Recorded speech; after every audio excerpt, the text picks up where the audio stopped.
First, we give the layout to the 3D person, who creates something that moves like this. We print that out as a wireframe, and we give that printout to the animator. For one scene of Luna singing, there was this much printout. We gave it to the animators, and we asked them to complete it within a week or so, but it actually took 2 months. The 3D CG was rendered using soft image. We combine images rendered by soft image with the images that are colored with the Macintosh. Then we do partial touch-ups. We then complete the process using QuickTime, etc. We edit the QuickTime movies using Adobe Premiere.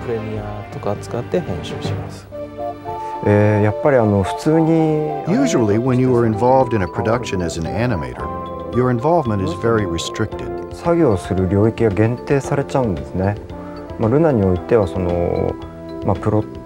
But in the case of Lunar, I was able to be involved in not only the plot, but also the scenario, and even part of the game making.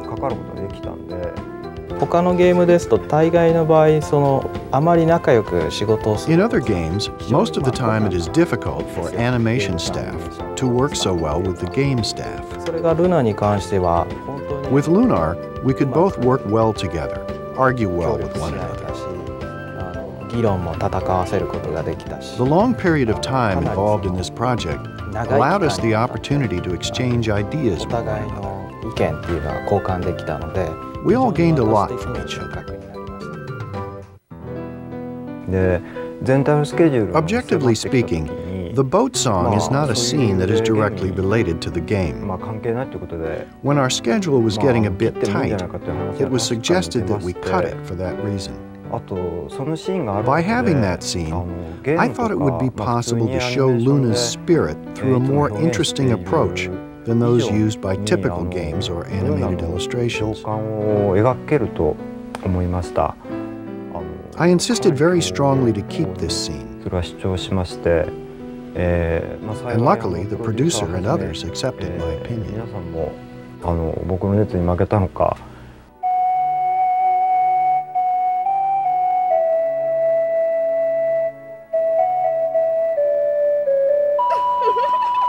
Music makes up the world of Lunar.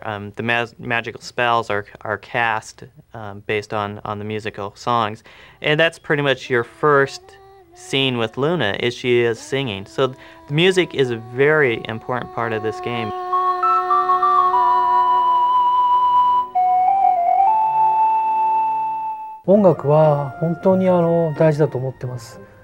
I think the music is very important.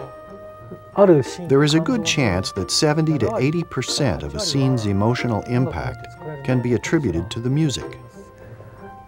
For example, this time we had the very talented Mr. Iwadari from the very beginning, which was very lucky, I think. The music he makes moves people's hearts.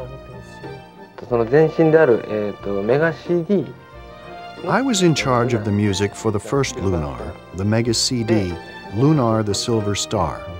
And since then, I have been in charge of all the music in the Lunar series.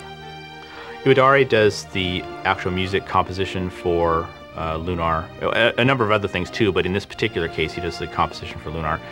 His company is 2-5. He works very closely with Isao Mizuguchi, who does the arrangement and the lyrics and such for the songs. The scenario writers and graphics people will tell us specific places they would like to use the lyrics. I will first ask them what kind of scene that is. For example, what state of mind is the heroine in when she sings that song? In what situation does that particular song come out of her mouth? The song is the heroine's, though I write the song. For the listeners, the song is sung by the heroine naturally in that situation. Lunar the Silver Star included about 38 songs or pieces of music. And among them, a main song emerged, which was the song of the festival that Luna sang by the natural spring. This was a very important song in the game. And the image it created was one I wanted to keep. All the other songs were created according to the image of Luna that existed in my mind. These amounted to over 100 pieces of music. It took about half a year to complete it. After I made the first song, however, there was a layoff for a hiatus. But I wrote over 100 pieces of music. So I needed about half a year. Usually when people complete an RPG game, they feel it was great.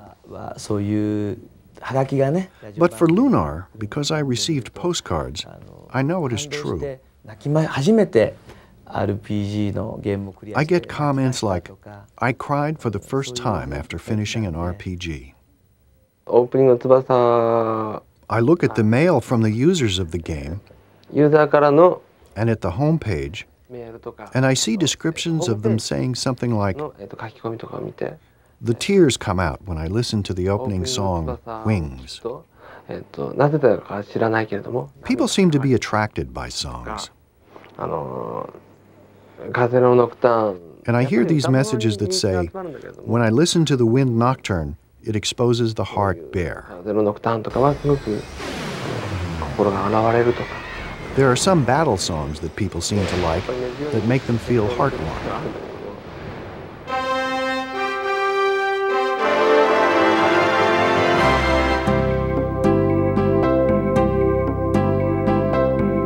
Things you have to isolate when you're looking at a Japanese game, as far as what's its suitability for the US, is the language, because there is some stuff that's acceptable in Japanese language even, that you can't use in the US without getting a stern rating. For example, in Cosmic Fantasy II, which is one of the games we did for TurboGrafx, which is a pretty innocent game overall, there was a scene where one of the characters flipped off another one in a close-up. So we had to change that to she was shaking her fist. We pretty much take the main plot points, throw away the rest of it, and write it in an American style with a bunch of cultural references that people can relate to. Even though it's set in this mystical world, you still have these pop cultural references that allow you to get an attachment to the characters. And people tend to get more involved in something that they can relate to. One of the things we're known for now is the translation. The quality translation, the fluid way that people speak, the natural way that people speak.